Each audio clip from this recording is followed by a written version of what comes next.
بالله من شرور أنفسنا ومن سيئات أعمالنا من يهده الله فلا مضل له ومن يضلل فلا هادي له أشهد أن لا إله إلا الله وحده لا شريك له وأشهد أن محمدا عبده ورسوله لا نبي بعده اللهم صل وسلم وبارك على نبينا محمد وعلى آله وأصحابه أجمعين أما بعد فيا عباد الله أوصيكم ونفسي بتقوى الله فقد فاز المتقون قال رسول الله صلى الله عليه وسلم كم من صائم ليس له من صيامه إلا الجوع والعطش وفي رواية أخرى من لم يدع قول الزور والعمل به فليس لله حاجة في أن يدع طعامه وsyarabahu. Ibu, bapak, saudara-saudara sekalian yang hadir jamaah Isya dan Tarawih Masjid Al-Islam Rasulullah. Marilah kita bersyukur kepada Allah atas limpah rahmat nikmat yang dimuliakan kepada kita sekalian sehingga kita sehat,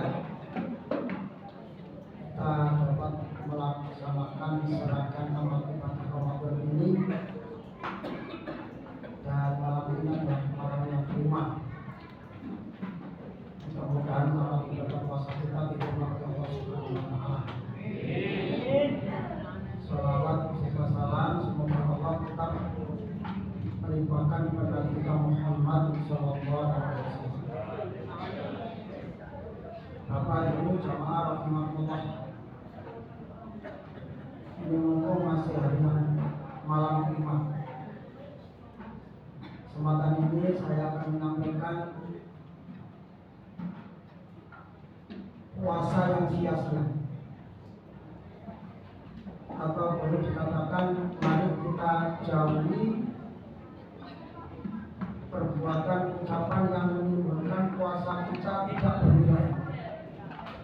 Bahasa gampangnya ya, puasa tapi sia-sia. Di dalam sebuah hadis Rasulullah SAW yang tadi saya baca dengan Imam Bukhari, kam min sha'in laisa lahu min siyamih illa ju' wal atas. Berapa banyak orang yang berpuasa tapi tidak mendapatkan pahala dari puasanya illal ju' wal atas, kecuali lapar dan haus. Dalam hadis Rasulullah yang juga tadi saya bacakan, kalau orang itu tidak bisa meninggalkan apa-apa yang tidak sesuai dengan hukum Islam, bisa jadi itu tidak benar. Dalam tuntunan ibadah Ramadan yang disampaikan oleh Majelis Tajik pimpinan pusat, itu ada beberapa hal yang harus dijauhi oleh orang yang berpuasa supaya puasa kita tidak sia-sia, supaya puasa kita bernilai, supaya puasa kita menghasilkan kita menjadi orang yang bertakwa dan dosa-dosa kita diampuni oleh Allah. Sebagaimana sabda Nabi yang lain, man shoma ramadhana imanan wa ihtisaban ghufira lahu ma taqaddama min dhanbihi. Barang siapa yang berpuasa karena iman kepada Allah dan juga didasari dengan mencari ridha Allah, mencari pahala dari Allah, maka dosa-dosa yang lalu akan diampuni oleh Allah. Kalau kita berpuasa dengan benar. Ibu, bapak, dan saudara sekalian, karena berpuasa itu sesungguhnya tidak sekedar tidak makan dan tidak minum, mulai fajar sotik, mulai subuh sampai dengan saat matahari terbenam atau maghrib. Kalau puasa itu hanya sekedar tidak makan dan tidak minum di siang hari itu saja, maka boleh jadi puasa kita memang dikatakan sah, selamat, dan batal. Tetapi puasa kita itu tidak bernilai di hadapan Allah. Puasa kita hanya sekedar menghilangkan kewajiban kita pada Allah, karena puasa itu diperintahkan oleh Allah. Tapi tidak menghasilkan pahala, tidak menghasilkan apa-apa. Seperti yang tadi saya sampaikan dalam akhirat Rasulullah SAW. Oleh sebab itu, Bapak dan sekalian, para jamaah rahimahullah, dalam tuntunan ibadah Ramadan yang disampaikan oleh Majelis Takjil PP Muhammadiyah itu, salah satu di antaranya yang harus kita jauhi adalah ucapan dan perbuatan yang tidak sesuai dengan ajaran Islam. Jadi ucapan atau perbuatan yang tidak sesuai dengan ajaran Islam. Disampaikan satu misal adalah berkata bohong. Bapak dan sekalian, kebohongan itu memang kalau diucapkan jangan berbohong itu gampang. Tapi kalau dalam kenyataan hidup kita tidak berbohong itu sulit bagi orang yang tidak yakin dengan Allah, bagi orang yang keimanannya masih diragukan. Maaf bahasa saya, keimanannya diragukan. Kenapa? Bohong itu kecil nampaknya, ada bohong itu besar. Contoh, kalau boleh saya istilahkan, anak sekolah. Anak sekolah satu ketika dia terlambat. Kemudian ditanya oleh gurunya, oleh ustadznya, kenapa kamu terlambat? Ya ustadz, karena macet. Padahal sesungguhnya tidak macet. Berbohong mengatakan macet padahal tidak macet, itu sudah namanya bohong. Dan itu menyebabkan pahala puasa kita itu hilang. Hanya berbohong itu saja, apalagi yang lainnya. Apalagi yang lain. Oleh sebab itu, Bapak dan Ibu sekalian, para jamaah rahimahullah, mari kita biasakan untuk tidak berbohong itu benar-benar kita terapkan dalam kehidupan kita. Bohong apa saja? Apa itu kaitannya dengan kebiasaan kita, hubungan kita dengan sama manusia, tentunya dengan sama manusia, termasuk yang lainnya. Termasuk ada kaitannya dengan kewajiban kita pada Allah. Memang berpuasa itu boleh tidak berpuasa dan boleh diganti di hari lain, atau bahkan boleh diganti dengan membayar fidyah, atau bahkan tidak bayar apapun. Itu ada aturannya. Kalau bepergian boleh tidak puasa tapi diganti hari lain. Kalau orang yang sakit boleh tidak puasa tapi diganti hari lain. Tapi kalau sakitnya itu sakit maut, sakit yang diperkirakan oleh ahli kesehatan itu tidak mungkin bisa sembuh, maka itu boleh dibayar dengan bayar fidyah. Kalau bayar fidyah tidak mampu, karena memang betul-betul tidak mampu, maka itu ya boleh. Nah, yang tahu tidak mampu betul atau tidak, itu adalah kejujuran. Kejujuran. Orang yang tidak kuat berpuasa itu boleh tidak puasa. Tapi yang mengatakan tidak kuat berpuasa itu siapa? Yang tahu hanya diri kita sendiri dan Allah Subhanahu wa Ta'ala. Kalau sekiranya kita masih kuat kemudian mengatakan tidak kuat, itu namanya berbohong. Dan bohong yang semacam itu justru lebih parah. Justru lebih parah. Karena itu hindari kata-kata bohongan itu. Dicontohkan dalam kajian itu juga menipu, tipuan-tipuan yang lain, banyak hal. Kadang-kadang orang tua, maaf ini kadang-kadang tidak memberikan contoh yang baik untuk putra putrinya. Maka menipu ini termasuk yang kategori bohong tadi. Itu termasuk kalau kita masih suka menipu pada saat kita menjalankan ibadah puasa.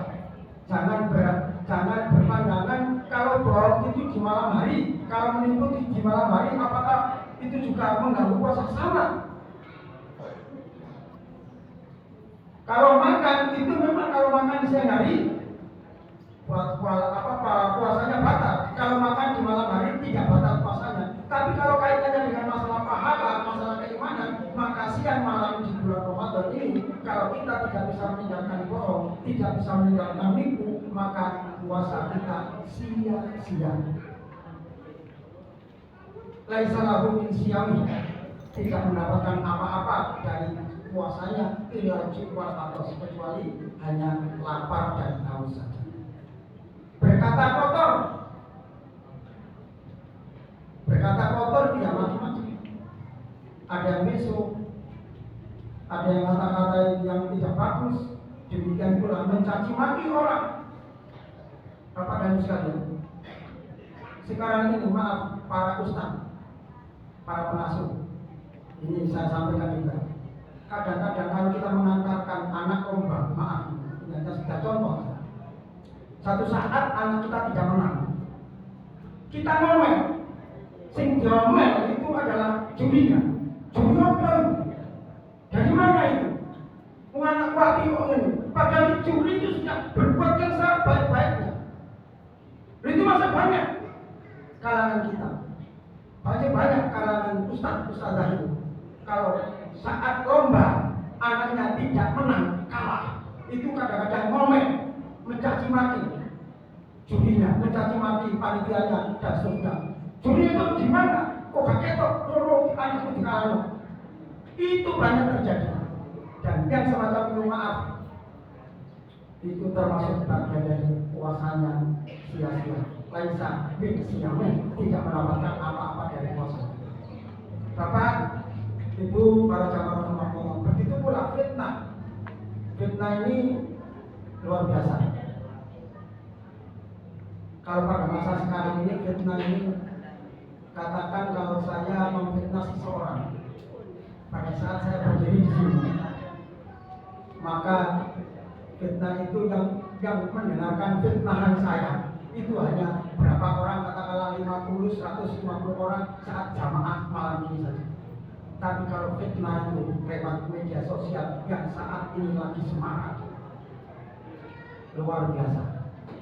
Fitnah itu jauh lebih besar. Karena sekali kita melakukan sesuatu, kita ngupload, kita share sesuatu yang itu menimbulkan fitnah dan itu bisa sedang menimbulkan fitnah, tapi juga memang benar-benar fitnah, maka itu dosanya tidak sekedar tidak mendapatkan pahala puasanya, tapi dosanya luar biasa. Oleh sebab itu Bapak dan sekalian, supaya kita tidak memfitnah orang dan tidak difitnah orang. Saya ulangi, supaya kita tidak memfitnah orang dan tidak difitnah orang, maka kita jangan mudah-mudah untuk apa istilahnya mengeksploitasi seseorang. Itu ini berarti itu. Nah, itu namanya memfitnah. Belum jadi, belum tentu itu benar menurut Tuhan. Di sisi lain, supaya kita tidak difitnah orang, maka kita harus menghindari perbuatan-perbuatan yang menyebabkan orang itu memfitnah diri kita. Maaf kalau boleh saya contohkan. Saya seorang guru, seorang ustaz. Nggak tahunya saya punya teman perempuan. Dia kebetulan pulang sama. Pas katakanlah kalau hewan, saya bonceng. Maaf, ini contoh. Saya punya teman perempuan.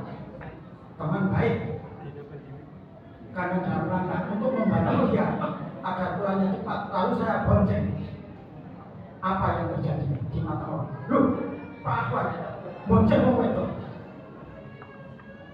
Orang yang mengatakan itu memfitnah pada saat tidak ada hubungan apa-apa. Tapi saya melakukan itu berarti menimbulkan orang lain itu memfitnah saya.